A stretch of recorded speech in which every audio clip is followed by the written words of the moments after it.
Buenas tardes, les damos la bienvenida a un nuevo encuentro cultural organizado por la Unión Regional Marquesana. En esta ocasión nos reunimos para conocer un poco más acerca de la obra del más joven de los maestros del 580, Rafael Sanzio, también llamado Rafaelo de Urbino, nacido en lo que es hoy nuestra amada Lemarque. Este artista fue una icónica figura del Alto Renacimiento, compartiendo el estrado, digamos, con Miguel Ángel y Leonardo, entre otros.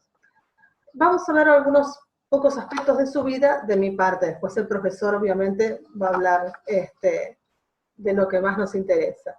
Rafael fue considerado por muchos de sus contemporáneos como un niño prodigio, ya que poseía una extraordinaria capacidad de asimilación unida a una gran creatividad. De joven es recordado como un hombre noble y amable, amado por sus discípulos y sus mecenas, lo que lo diferencia de otros artistas de perfil un poco más individualista. Fue pintor, arquitecto, buscado por los hombres más influyentes de la época, ya que lo consideraban el artista perfecto, sensual, pero espiritual a la vez. Se dice que fue el pintor del siglo XVI que mejor supo interpretar el ideal de belleza y el gusto por el clasicismo. Aquel que pensaba que la belleza debía ser encontrada en la naturaleza y en los sentimientos.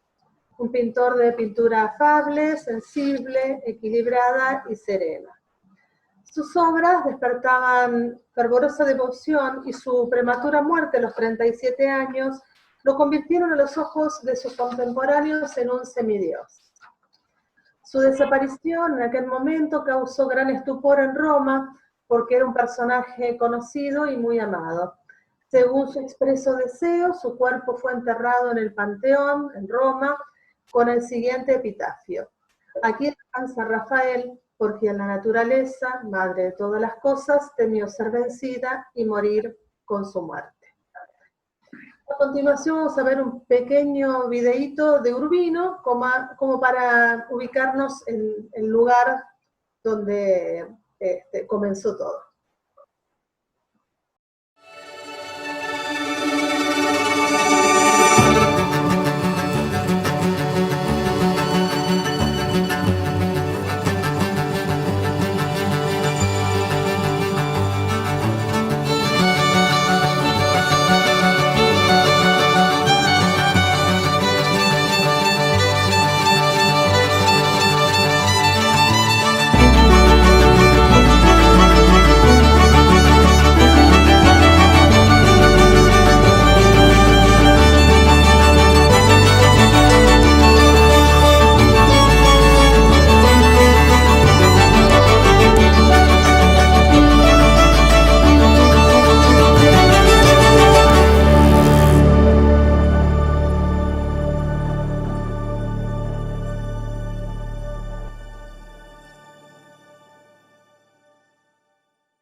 Bueno, escuchamos ahora a nuestra presidente Franca Lani, que nos va a dirigir algunas palabras. Hola, buenas tardes a todos. Bueno, creo que ya una parte la dijo toda Estela, no quiero ser reiterativa. A mí lo que me gustaría sí es agradecer especialmente al profesor Nicolás Fabiani, que gentilmente está colaborando con nosotros y va a ser el orador de este evento. Tenemos que agradecer también al Comité de Mar del Plata, en nombre de Rafael Vitilo, al señor Marcelo Carrara, en la Federación de Instituciones Italianas, a María de Leves de Entre Ríos, y a todos los presentes que hoy se van a deleitar con estas charlas tan importantes sobre Rafael, nuestro pintor de Urbino. Así que les agradezco a todos y a todo el grupo de trabajo marquesano que hace posible que cada día podamos hacer más eventos. Así que agradezco a todos, muchísimas gracias, y los dejo en manos del profesor para que nos deleite con su charla. Muchísimas gracias. Bueno, les cuento antes de que el profesor comience un poquito sobre su currículum, que es vastísimo, y la verdad que es un orgullo realmente para nosotros que haya aceptado dar esta charla en el ámbito de nuestra institución. Agradezco también a la señora Marilena, que es presidente de la Asociación de Colectividad Mafaldese Molizana, a Laura Albanese, supongo que está en nombre de las Tres Venecias, y a las otras asociaciones que nos acompañan. Bueno, les cuento un poquito nada más del currículum del profesor, porque ya les digo. Bueno, es profesor en letras, recibido en la Universidad Nacional de La Plata, asesor literario, tiene un diploma en estudios ibéricos e iberoamericanos de la Universidad de Poitiers, también una maestría en Historia del Arte de la misma Universidad Francesa, tiene un diploma de estudios avanzados, programa de doctorado Filosofía Ética y Política de la Universidad de Barcelona, se desempeñó como docente en las universidades de La Plata, San Martín y en la Universidad de Poitiers. Hasta el año 2013, en el que se jubiló, fue profesor titular de las universidades de Mar del Plata y de la Universidad del Centro de la provincia de Buenos Aires. Fue docente titular de la Escuela Municipal de Arte Dramático, del Conservatorio Luis Llaneo de Mar del Plata, y docente titular del Instituto Superior del Profesorado San José de Tandil. En la actualidad es profesor titular de la Universidad de Atlántida Argentina, ha dictado numerosos cursos, seminarios y presentado ponencias tanto en el país como en el exterior. También ha publicado artículos especializados, algunos de los cuales han recibido importantes premios. En la actualidad preside el Instituto de Estudios Culturales y Estéticos y dirige la revista digital IS, que también ha cosechado premios. Fue jurado del Premio Estrella de Mar del Plata durante 9 años, Pantalla Pinamar en el 2016, Festival Acelo Corto en el 2014, Divercine en el 2017 y Finca en junio del 2020. Desde hace ya algunos años dicta cursos sobre arte para PAMI en la sede de la Universidad de Atlántida Argentina. Y bueno, eso es una partecita. Podríamos estar toda la tarde, me parece, pero bueno, como verán, realmente es un lujo poder acceder a esta charla. Antes de que el profesor comience con la disertación, les pediría que por favor cierren los micrófonos todos para no interrumpir a lo mejor con algún ruidito. Y también les digo que al finalizar la charla, el profesor queda a disposición para responder las inquietudes que tengan o lo que quieran decir o comentar. Bueno, nada más entonces, lo escuchamos, profesor. Gracias. Bueno, muchas gracias, buenas tardes, y agradezco especialmente a la Unión Regional de Marquillana y sus autoridades por esta invitación para poder participar en el homenaje a Rafael Sanzio, uno de los más reconocidos artistas del Renacimiento y por supuesto de Urbino. Vamos a dar comienzo entonces con las imágenes. Bueno, muy bien. Como ven ustedes, ahí tenemos una vista de la Ciudad del Vaticano. El Estado de la Ciudad del Vaticano nació en 1929 y está reconocido como patrimonio religioso, artístico y cultural, respetado y protegido como un tesoro para toda la humanidad. Y precisamente desde 1984, el Estado de la Ciudad del Vaticano forma parte de la lista de los lugares reconocidos como patrimonio de la humanidad. Los museos vaticanos constituyen una de las más importantes colecciones patrimonio de la humanidad. Y hoy nos convoca uno de los más destacados pintores del Renacimiento a 500 años de un legado hasta el presente imperecedero. Y por supuesto, ya saben a quién me refiero.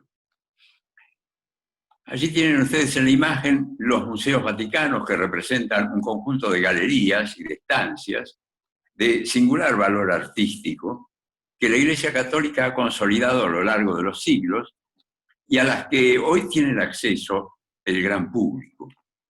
Su base fundacional fue la colección privada del Papa Julio II, ungido en esa jerarquía entre los años 1503 y 1513. Tiempo más tarde, otros papas fueron aumentando estas notables colecciones. Nuestra visita, por supuesto, se limitará a obras de Rafael y más específicamente a las famosas estancias del Vaticano. Pero como introducción nos detendremos brevemente en la Pinacoteca Vaticana para encontrar otras de sus obras y reflexionar sobre ese particular momento histórico que se conoce como Renacimiento. La Pinacoteca Vaticana es una importante galería de los museos vaticanos. Se inauguró en 1932. El núcleo actual está constituido por cuadros exhibidos en 18 salas, según criterios cronológicos y de escuela, desde los siglos XII y XIII hasta el siglo XIX. La colección incluye obras maestras de los mayores artistas de la pintura italiana, desde Giotto al Beato Angelico, de Perugino y Rafael a Leonardo, Tiziano, el Veronés y Caravaggio. Recorreremos alguna de las salas y nos vamos a encontrar en una de ellas, en la sala séptima que ustedes acaban de ver, con esta pintura de Perugino. Y me detengo en esta obra justamente porque el artista, Perugino, fue maestro de Rafael. Este retablo fue realizado entre finales de 1495 y 1496. Como ven ustedes, en la parte central de una arquitectura de arcadas, la Virgen con el niño en sus rodillas se halla sentada en un trono monumental y al lado de este trono se ubican los santos Lorenzo, Ludovico de Tolosa, Herculano y Constancio, protectores de la ciudad. Pero vamos a el equilibrio de la composición, a la simetría, por ejemplo, la distribución de los personajes en el espacio, la armonía de los colores y la gracia de los personajes realizados con trazos de belleza ideal, que son elementos que caracterizan la producción de Perugino.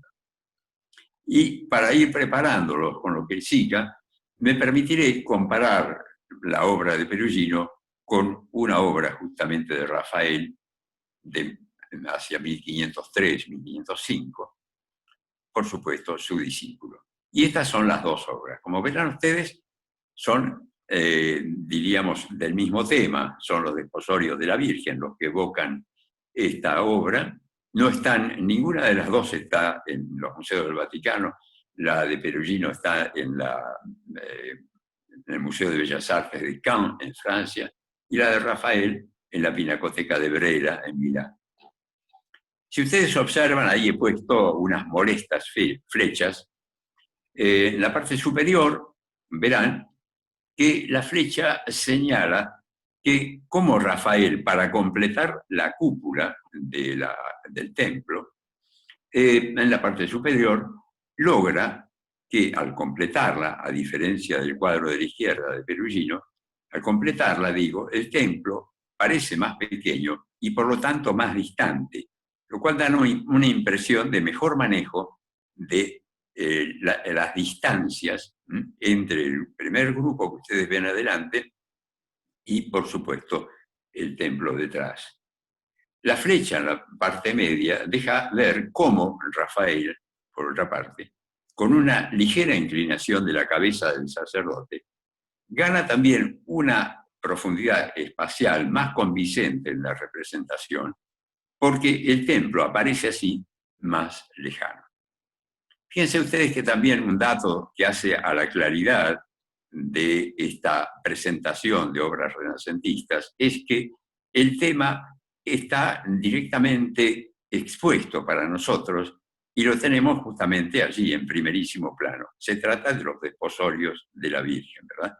Así que ambos artistas ofrecen una clara atención a la representación del tema, así como a la representación del espacio, consolidada ya por la técnica de la perspectiva renacentista.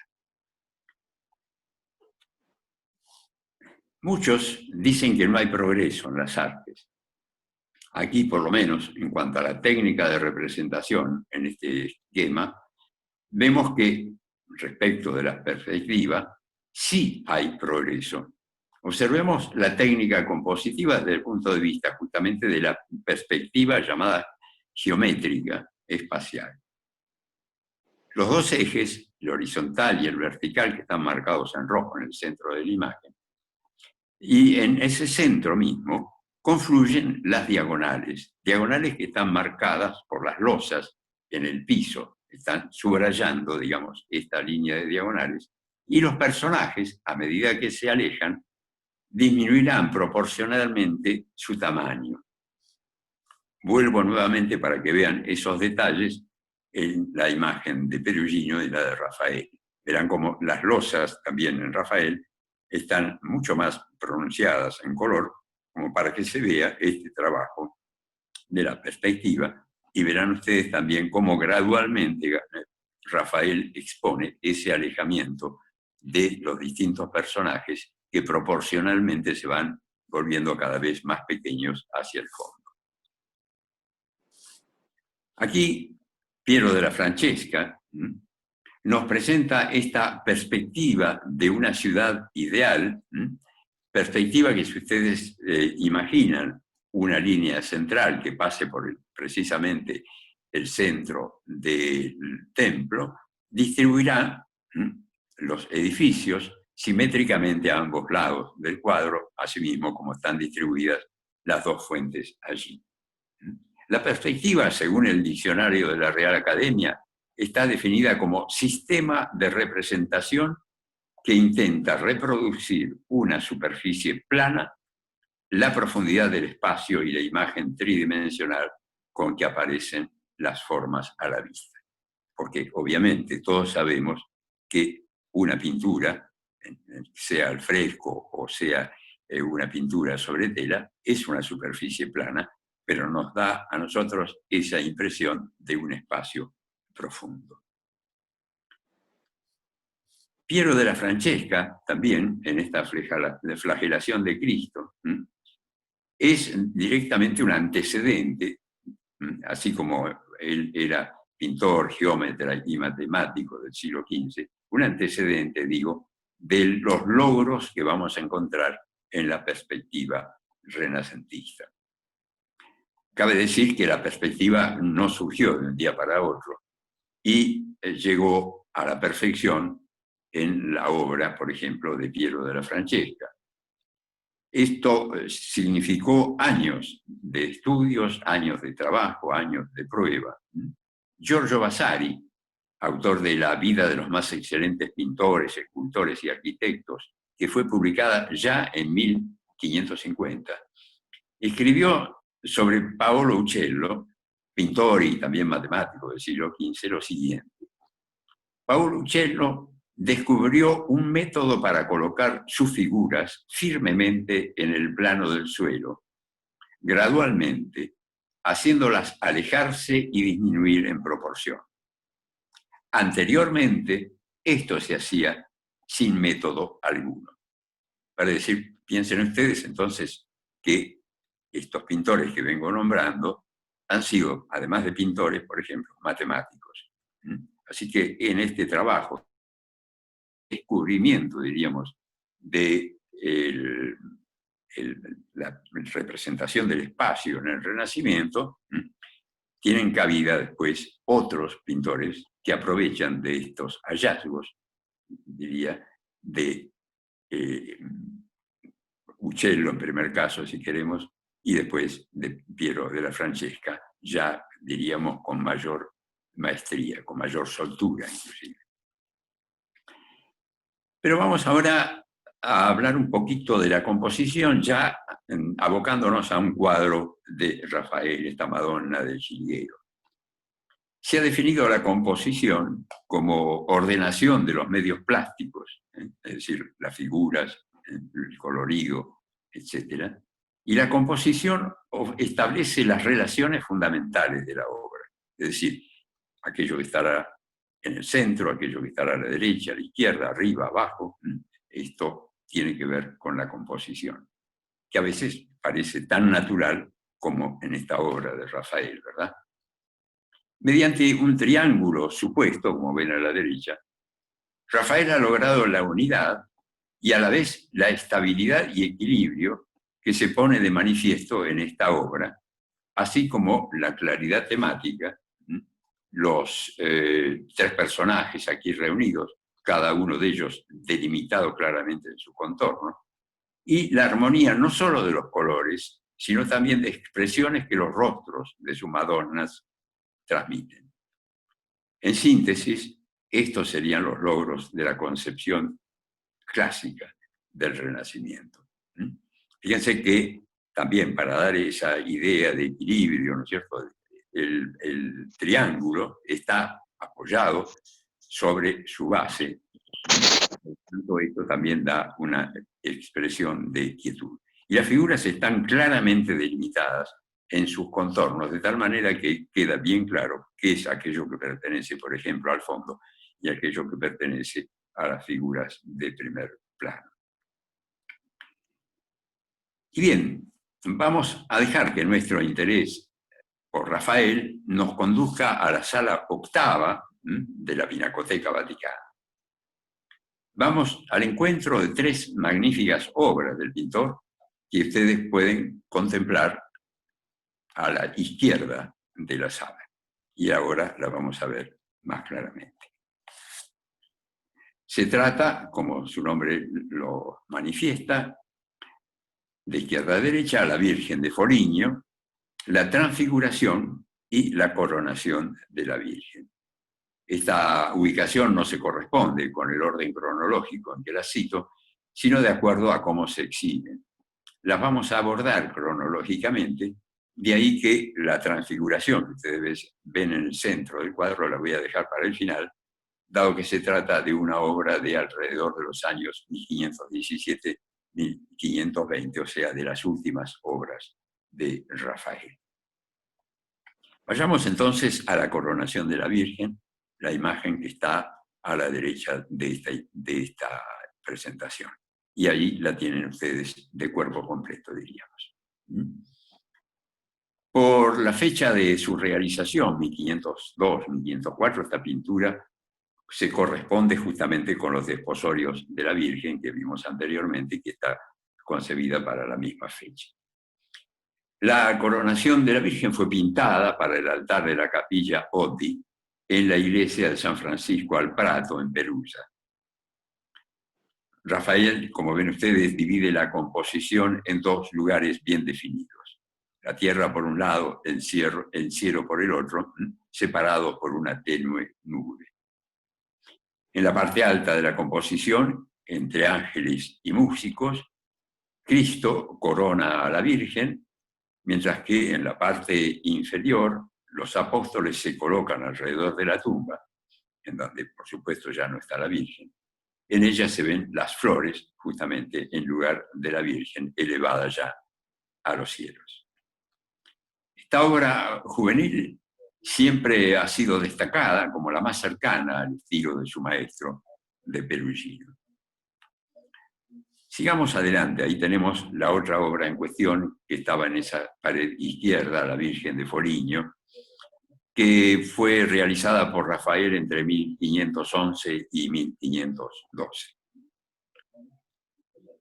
Coincide en parte con el momento en que el pintor se ocupaba de una de las estancias del Vaticano. Nuevamente observamos aquí dos planos, el celestial y el terreno, solo que ahora se interpenetran, diríamos, aunque sin confundirse.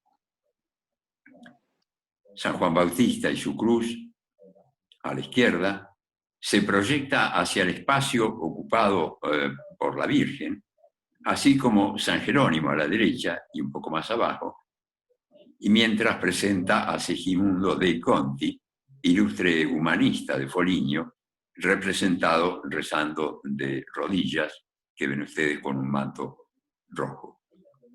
Se trata precisamente de la persona que encargó la obra para el altar mayor de la iglesia de Santa María de Ara-Coeli en Roma. Esta presentación, digamos, de aquel que ha encargado la obra era ya inclusive, o estaba presente en las obras medievales. A veces con tal osadía que aquel que había ordenado la obra y aparecía formando parte de ese conjunto que era la obra, se destacaba casi más que los propios santos o la Virgen o Cristo que allí se representaba. También se destaca en esta obra la figura de San Francisco a la izquierda, de rodillas también él, y a cuya iglesia estaba destinado el cuadro. Esta obra fue encargada para agradecer a la Virgen por haber salvado la casa de Foligno tras caer sobre ella un rayo. El episodio se encuentra en el paisaje que ustedes ven al fondo. Si ven ustedes bien, la casa está circuncidada por un arco iris, ya como ha pasado el peligro. Y bien, vamos a dirigirnos a las estancias ahora. Las estancias de Rafael son sin duda una de las principales joyas de los museos vaticanos. Constituían los apartamentos privados del Papa Julio II, quien encargó a Rafael la realización de los frescos. Las estancias son 4. La estancia de la Señatura, que es la que estamos viendo acá, la sala de Heliodoro, la sala del incendio del Borgo y la sala de Constantino. El pintor trabajó en estas obras desde 1508 a 1520, año de su muerte. A partir de entonces, la tarea fue llevada a cabo por sus discípulos hasta 1524. En esta, la estancia de la Señatura, quizá la más célebre, es la sala que albergaba la biblioteca privada de Julio II. Y aquí se encuentran 4 frescos que representan las 4 disciplinas principales del saber, en la que se titula La disputa del sacramento, representando la teología, la escuela de Atenas, que representa la filosofía, el Parnaso a las artes, y finalmente las virtudes cardinales y la ley, que representa la justicia. Vamos a verla después en detalle, así que un momentito de suspenso para llegar a estas salas.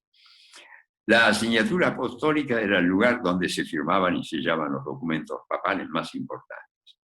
Así que bueno, vamos a detenernos justamente en la imagen que ustedes ven aquí a la izquierda, que es justamente la de la Escuela de Atenas. Como ven ustedes, dentro de una grandiosa arquitectura se encuentran los filósofos más célebres de la antigüedad, algunos de los cuales pueden ser reconocidos. En el centro, Platón, que con un dedo señala hacia arriba, hacia el cielo. A su lado se encuentra Aristóteles, con su mano muestra la tierra. Platón lleva en su otra mano el Timeo, diálogo que trata de la creación y la naturaleza del universo. Por eso justamente está señalando hacia los cielos. En cambio, Aristóteles, por su parte, lleva en su mano el libro de la Ética, la filosofía moral, o sea, eso que se aplica para las acciones de los hombres. Fijémonos un poco para ir elaborando, digamos, esta imagen del pintor renacentista. Fijémonos en estos ejes compositivos. Nuevamente aquí aparecen fundamentalmente el eje vertical y el eje horizontal como organizando el cuadro y la disposición de las figuras en cada uno de esos lugares. Hacia ese centro, marcado por la confluencia de los 2 ejes, fíjense ustedes las lajas del suelo y verán cómo confluyen hacia ese centro, lo mismo que las cornisas que hacen a la arquitectura. Y si volvemos a la Escuela de Atenas, comprobamos con cuánta maestría y con cuánta naturalidad resolvió Rafael el tema de la representación del espacio, ahora sin esas molestas líneas rojas, la ilusión de un espacio profundo mediante el uso de la perspectiva. Vayamos ahora a ¿quiénes son algunos de estos personajes? Como se observa, otras famosas personalidades de la antigüedad son convocadas por Rafael, además de Platón y Aristóteles.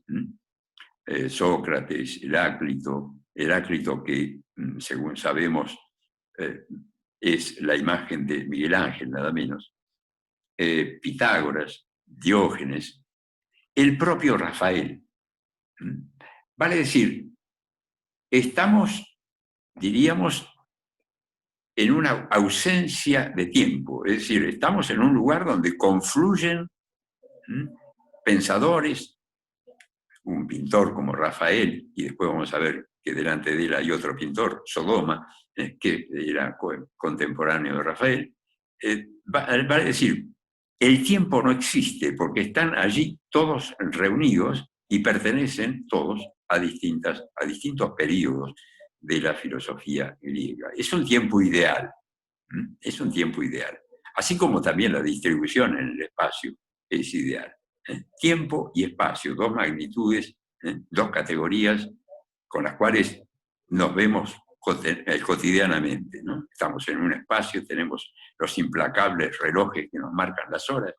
Tiempo y espacio recorren la historia de la humanidad. Y allí tienen ustedes justamente al propio Rafael, su autorretrato, y al pintor Sodoma, que lo precede aquí un poco más adelante que él. Estamos viendo entonces cómo esto da, digamos, razón al nombre Renacimiento. Lo que está renaciendo es la filosofía, el pensamiento griego, inclusive también podríamos decir en parte romano, y obviamente ese clasicismo del Renacimiento obedece primero a un primer clasicismo, que es el clasicismo de los romanos, que copiaron lo clásico del arte griego. Así que este sería, diríamos, un segundo clasicismo. Primero los griegos, considerados como clásicos, es decir, como modelos por los romanos, y ahora ambos considerados como modelos por el Renacimiento.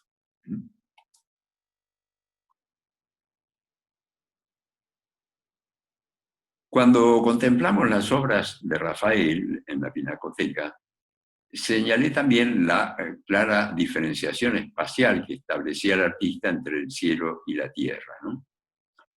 Así que vamos a proseguir, después de darnos cuenta un poco también aquí, cómo Rafael da, diríamos, preeminencia a la figura de estos dos filósofos de la antigüedad, digo esto para cerrar, digamos, esta visión de la Escuela de Atenas, y como en un círculo ideal, ¿no es cierto?, que continuaría el arco de medio punto o arco semicircular que está en la parte superior de ese círculo, si cerráramos ese círculo, veríamos como las cabezas tanto de Platón como de Aristóteles se hayan incluidas en él como las dos máximas figuras de la filosofía, casi diríamos, de Occidente.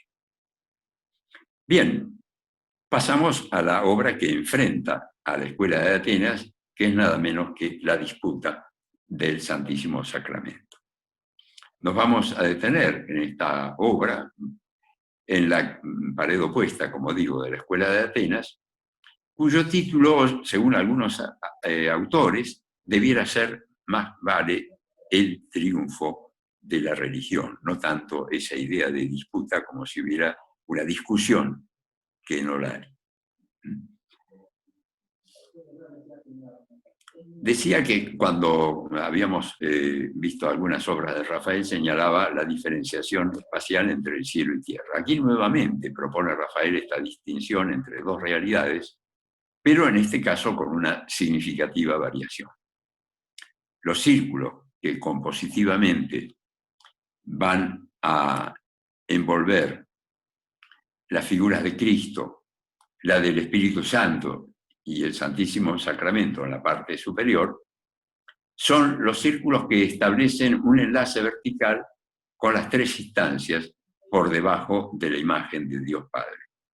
El máximo, en lo más alto, con Cristo, el intermedio, como digo, con el Espíritu Santo, representado tradicionalmente por una paloma, y el inferior, la custodia que está sobre el altar con el Santísimo Sacramento. Destacó el número 3, ya famoso por la Divina Comedia de Dante, en estos 3 círculos, ¿no? Cristo, el Espíritu Santo y la custodia con la hostia. En el cielo, con Dios Padre, en el vértice superior de un sugerido triángulo, allí encontramos también a la Santísima, a Cristo, la Virgen, y San Juan Bautista.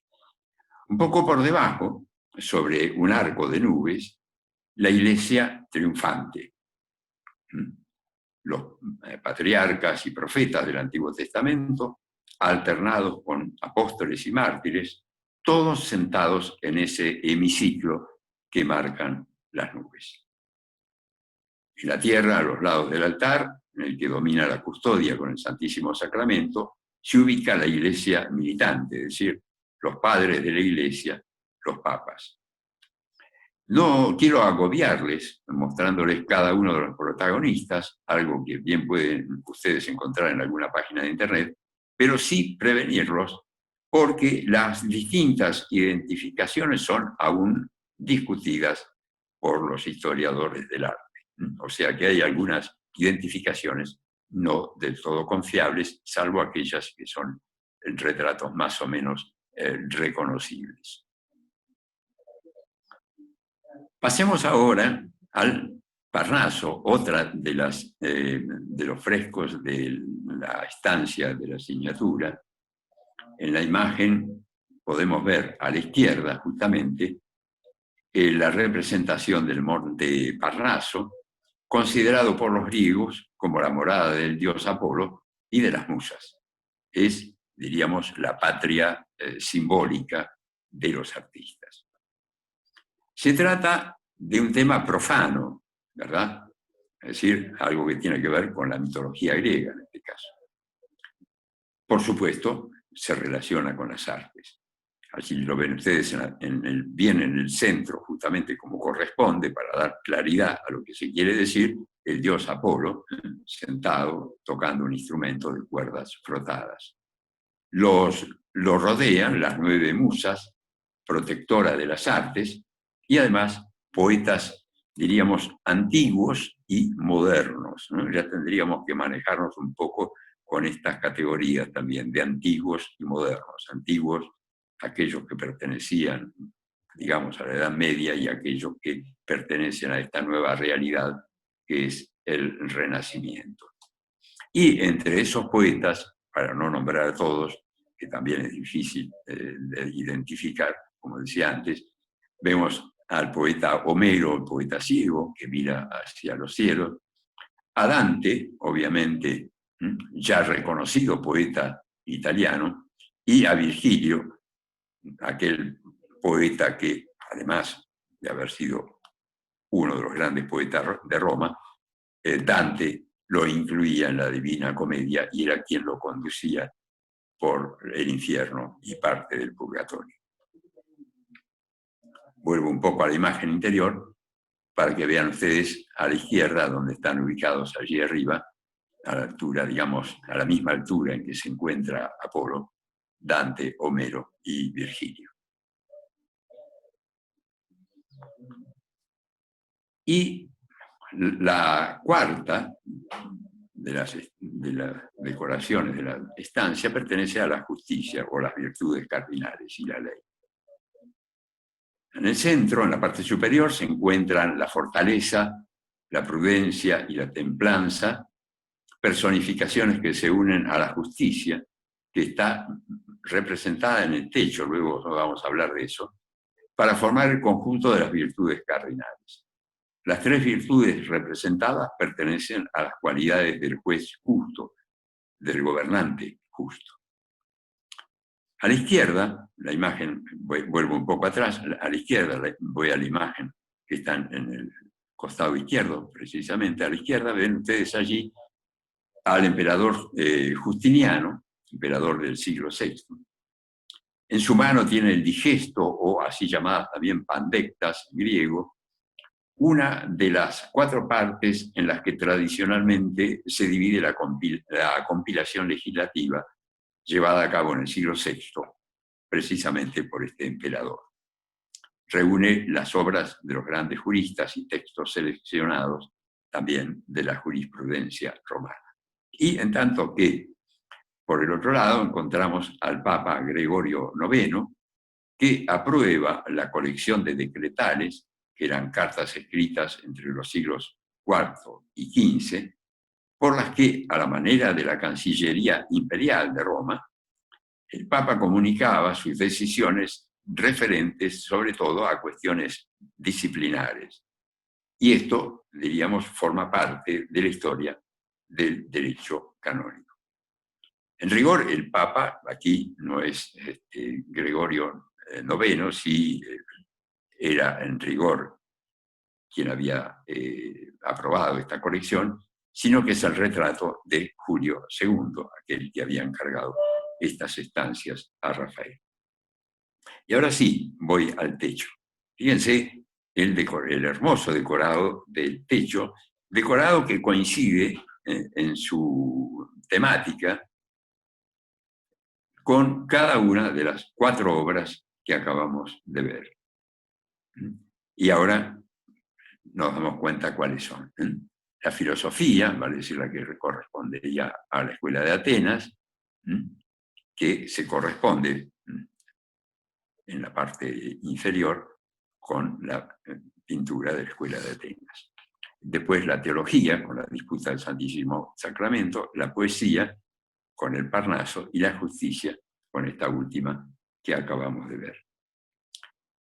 Vale decir, entonces hay una correspondencia entre la decoración del techo y la decoración de los 4 lados de la estancia.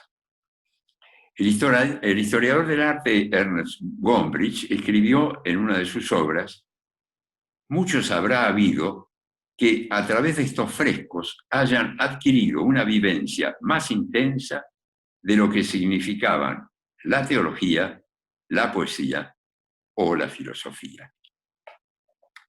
Yo agregaría la justicia.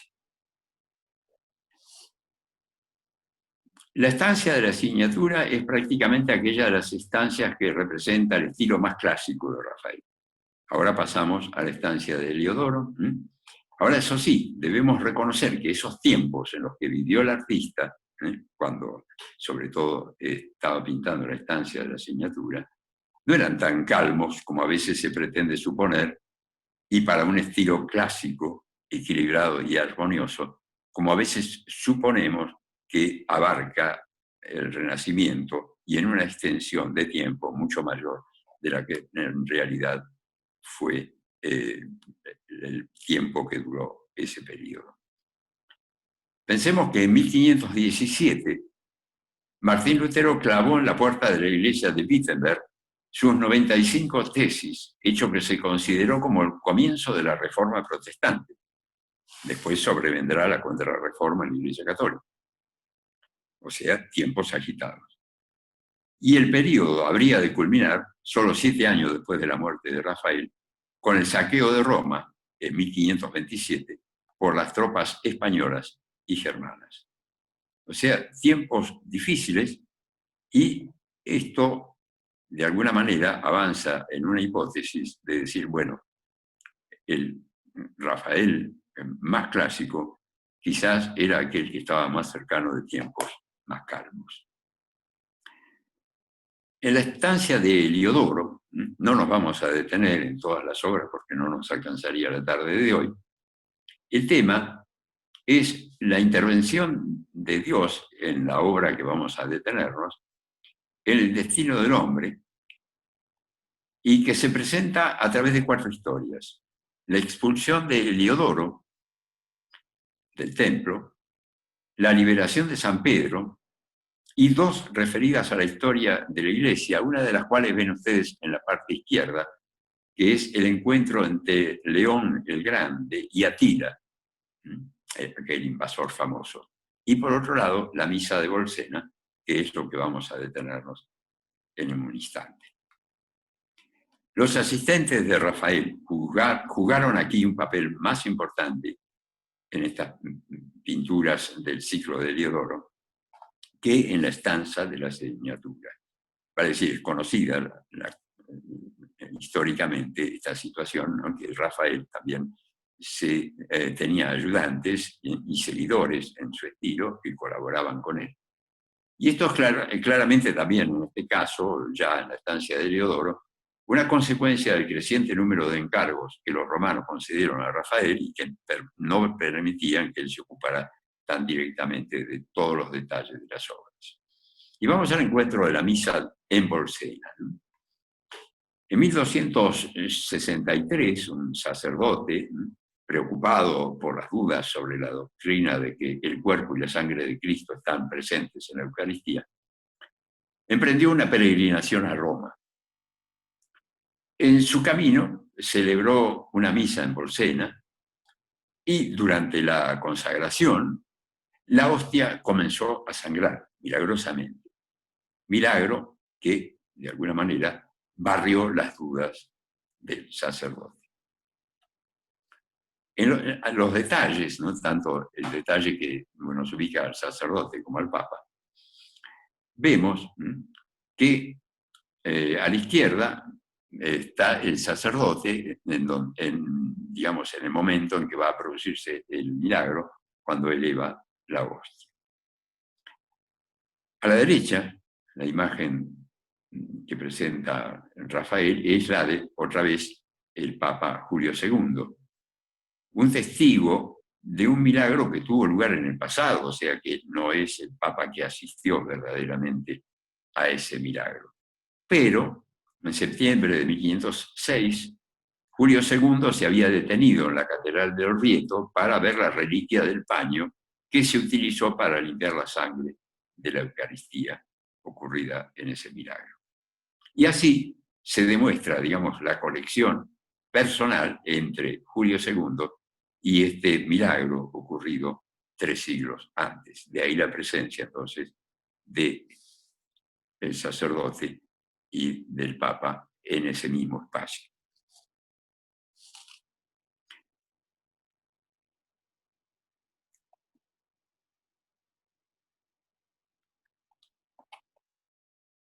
Voy a permitirme volver un poquitito en la imagen, porque quería detenerme en otro detalle, que es que debajo de donde está ubicado el Papa, se destacan los miembros de la Guardia Suiza, guardia que Julio II había fundado, como élite militar de 1510. Fíjense qué tiempos difíciles que hasta el Papa tenía una élite militar.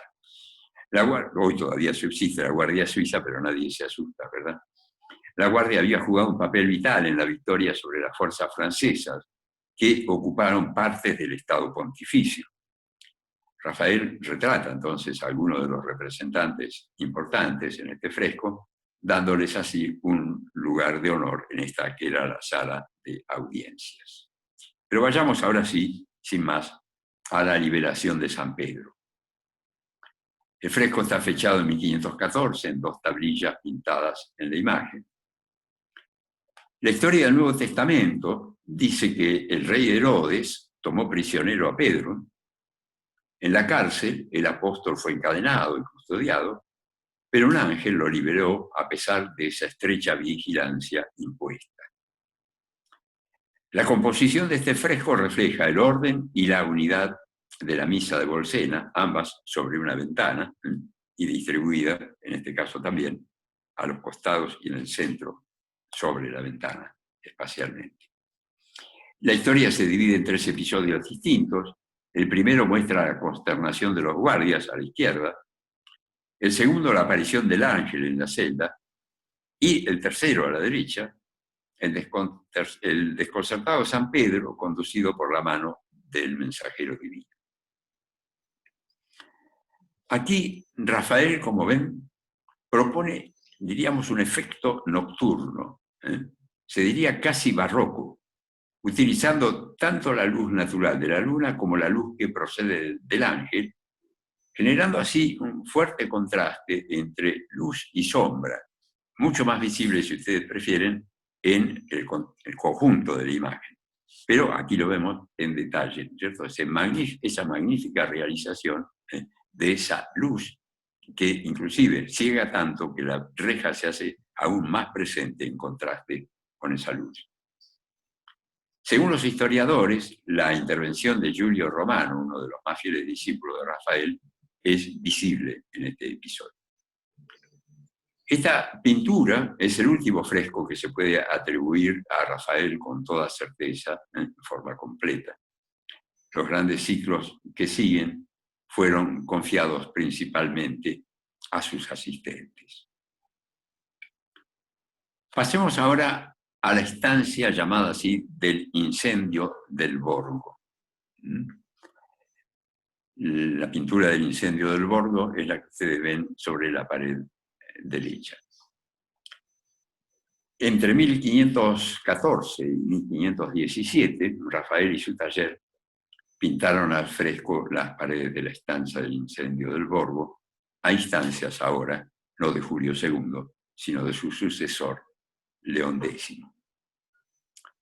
Las escenas representadas se relacionan claramente con el nuevo Papa, consisten en 4 episodios de la historia de la Iglesia durante la época carolingia, cada uno de los cuales, cada uno de esos episodios, tiene como protagonista un papa llamado León.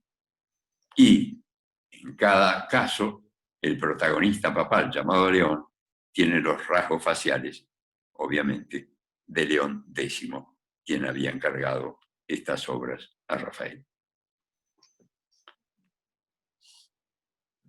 El incendio del Borgo, ¿no?, que es la obra que de alguna manera da nombre a esta estancia. El fuego en el Borgo es el más complejo de los 4 episodios de la estancia del incendio del Borgo. Celebra la intersección de León IV, por cuya gracia se extinguió un incendio que se desarrolló por el Borgo, una zona popular de Roma, cerca de la Basílica de San Pedro, pero allá en el año 847 después de Cristo. En el fondo de la escena se destaca la figura del Papa dando su bendición desde la logia del viejo San Pedro. Después, ahora en la imagen que sigue lo van a ver con más claridad. Diríamos, es una imagen un tanto distinta, digamos, porque como ven ustedes, si bien es cierto que está la figura del Papa al fondo, esa figura aparece como desplazada del eje hacia la derecha y hay un gran vacío en el centro, lo cual marca ya un distanciamiento de aquellas otras imágenes que hemos visto de Rafael, donde en el punto central, allí donde concurrían el eje vertical, el eje horizontal y todas las diagonales, se ubicaba las figuras centrales. Algo está cambiando. Ahí tienen ustedes el detalle, ven más cerca, al fondo, la parte superior, el Papa bendiciendo. La estructura de la composición, como digo, es compleja. Los grupos de figuras expresan, eso sí, una gran belleza formal, pero claramente, digo, ya no encontramos la serenidad del período más clásico como expresión de las obras. Pueden verlo eso en las expresiones, en los gestos de las figuras que ahí están, sea en primer plano o sino también en los costados. Rafael se estaba concentrando en soluciones compositivas más ricas, ya más variadas, pero menos armoniosas que las pinturas de años atrás. Y sus discípulos, por otra parte, también tenían otras inquietudes más acordes con los nuevos tiempos que corrían. La estancia de Constantino, por último. Mucho más cabría por decir de las estancias. No me voy a ocupar especialmente de esta estancia porque además fue terminada por los discípulos de Rafael. En todas hay magníficas obras. Quizá en un nuevo encuentro le dediquemos nuestra atención. Pero aquí hay variaciones muy importantes, diríamos, pero tendríamos que hablar de los discípulos Peni,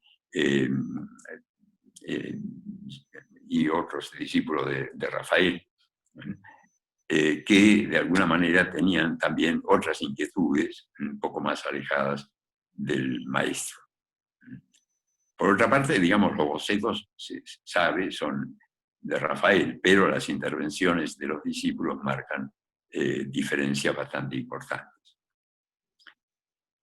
Y para ir cerrando esta presentación, les propongo volver a la Pinacoteca Vaticana, porque si ustedes recuerdan, nos había quedado allí una obra sin mencionar, o mejor dicho, mencionada, pero como al pasar. Es la Transfiguración de 1517. No en vano pasan los años y las distintas experiencias en la vida de las personas y concretamente en la vida de Rafael. La complejidad de esta magnífica obra da cuenta de la maestría alcanzada por Rafael. Según la biografía escrita por el célebre pintor, arquitecto y biógrafo del siglo XVI, Giorgio Vasari, fíjense que Vasari está escribiendo 30 años después de la muerte de Rafael apenas, digo, según Giorgio Vasari, esta pintura es la más celebrada, la más bella y la más divina. Vasari no es, diríamos, de fiar siempre, porque se deja, no solamente, algunos dicen que se deja llevar, digamos, por sus preferencias, pero también hay que ver que con la distancia en el tiempo vamos teniendo también nosotros otros elementos para juzgar las obras, pero el juicio de Vasari no deja de ser valioso en el sentido que es un juicio de un hombre coetáneo, es decir, que vivió en la misma época, ¿verdad? Entonces nos permite ver cómo estas personas captaban las obras de Rafael. En el cuadro se describen 2 episodios narrados en el Evangelio de Mateo, la transfiguración arriba con Cristo en gloria entre los profetas Moisés y Elías, y abajo otro episodio que no está relatado en el mismo momento, que es el encuentro de los apóstoles con el niño endemoniado, que luego va a ser curado milagrosamente por Cristo. Veamos un detalle de este cuadro. El movimiento físico y la mirada fija muestran el estado mental exacto del niño enfermo. Este niño es la encarnación, diríamos, de una especie de paradoja, ¿no? Es decir, pareciera como que en la pintura del Renacimiento solo había cosas bellas, lo mismo que las Madonas bellas de Rafael, tan importantes en sí mismas, ¿no? Pero acá vemos cómo al mismo tiempo lo feo y lo deforme pueden formar parte de una obra de arte. Esto será algo más evidente en el manierismo, movimiento que después seguirá al Renacimiento y sobre todo en el Barroco. Algo estaba cambiando de todas maneras en aquel periodo de la historia. De alguna manera sabemos, eso sí, que la restauración de este cuadro disipó cualquier duda sobre la autenticidad de la atribución de Rafael. Así que, de alguna manera, a pesar de intervenciones de algunos discípulos, se sabe que este cuadro fue auténticamente perteneciente a Rafael. No quisiera despedirnos con tan dramáticas imágenes, cuando quizá nada hacía prever el desenlace de su vida. Rafael dedica esta obra a quien la tradición identifica como Margherita Luti, una mujer sienesa a la que amaba Rafael. Gran parte de la energía de Rafael durante sus últimos años se dirigió hacia la actividad pública, o al menos hacia los comisionados que tenían influencia en la vida de la ciudad y la vida dentro de los estados pontificios. Rafael, también ejerciendo como arquitecto, diseñó una villa conocida como la Villa Madama para el cardenal Giulio dei Medici. En este caso, el famoso retrato de esta joven es conocido como la Fornarina, firma grabada en la fina cinta que la muchacha lleva debajo del hombro izquierdo, y donde allí vemos el nombre de ella. Sus facciones y el fuerte efecto de claroscuro hacen de la fornalina una pieza seductoramente delicada. Contemplemos esta obra unos breves instantes. El resto, como dijera Hamlet, el resto es silencio. Así termina Hamlet, el drama de Shakespeare.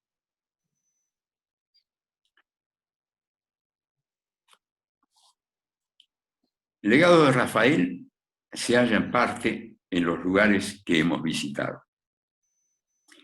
Mucho está disperso en distintos museos del mundo. Los frescos que realizó en el Vaticano no fueron accesibles al público en su momento. Piensen ustedes que las estancias eran papales, ¿verdad? Así que el público, como hoy no se suele visitar en las estancias, no tenía esa posibilidad. Sin embargo, llegaron a ser ampliamente conocidos gracias a los grabados de Marcantonio Raimondi. Esto fue, diríamos, el primer acercamiento que podían tener algunos, inclusive artistas, con las obras famosas de épocas anteriores o de la misma época, ¿verdad? Los grabados. Siglos después, gracias a la fotografía primero y a estos maravillosos medios digitales de los que disfrutamos hoy, todas estas obras suyas, las de Rafael, están a nuestro alcance en Internet o en otros soportes. Y, si bien valga decirlo, nada reemplaza la experiencia de visitarla en esos magníficos museos. No perdamos nunca la esperanza de concurrir a alguno de ellos. Experiencia que nada iguala. Bueno, hasta aquí hemos llegado. Les agradezco la atención, así como vuelvo a agradecer también a la Unión Marquesana por esta oportunidad de comunicarme con ustedes.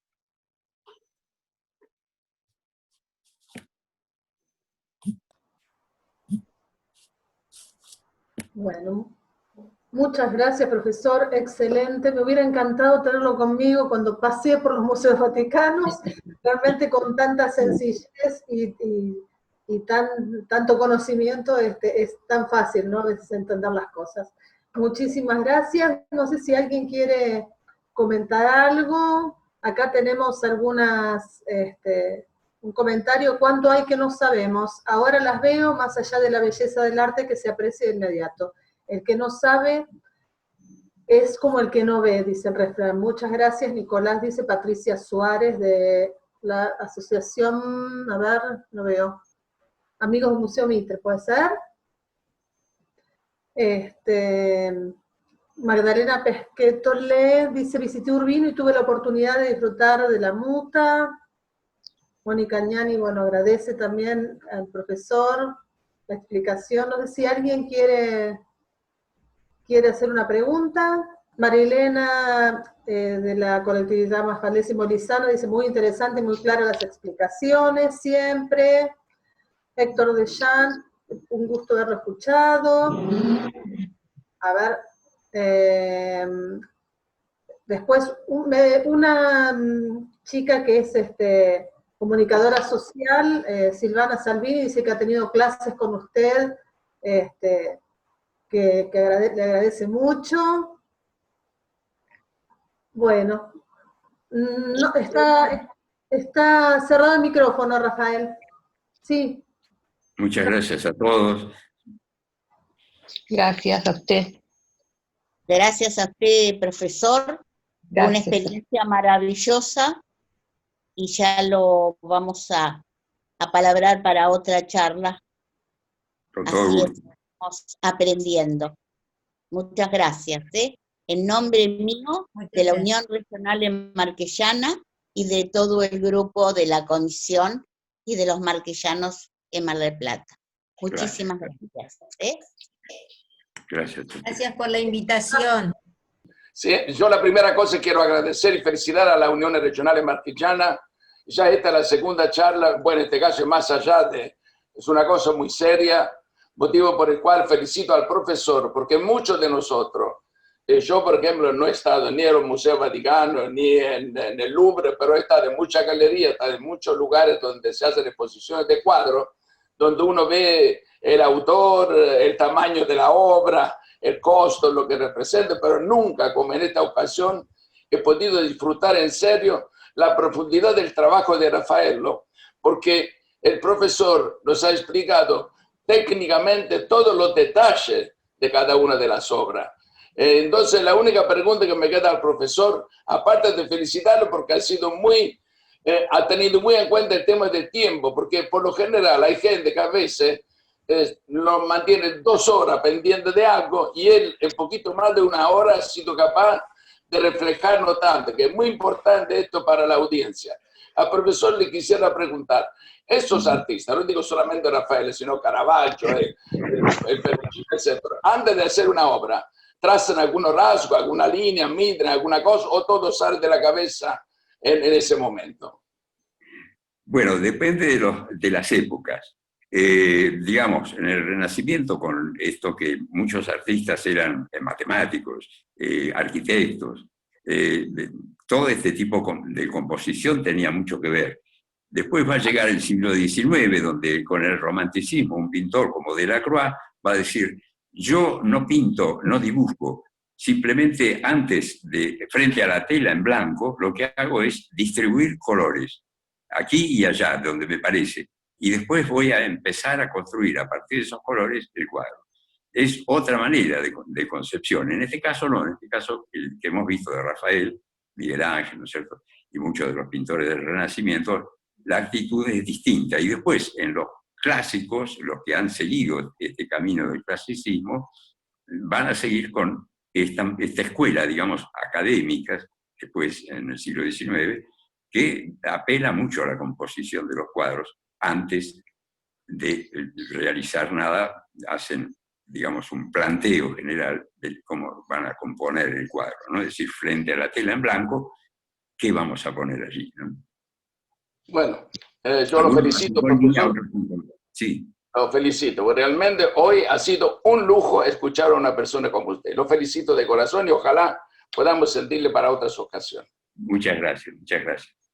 Profesor Salvini, yo también quiero felicitarlo.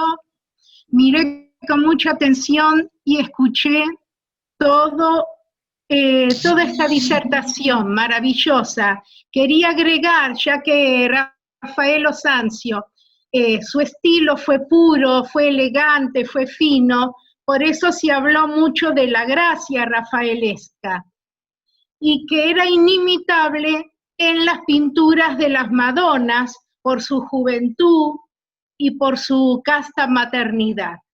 Lo vuelvo a felicitar, muchísimas gracias, aprendí mucho, gracias. Verdaderamente hermoso escucharla.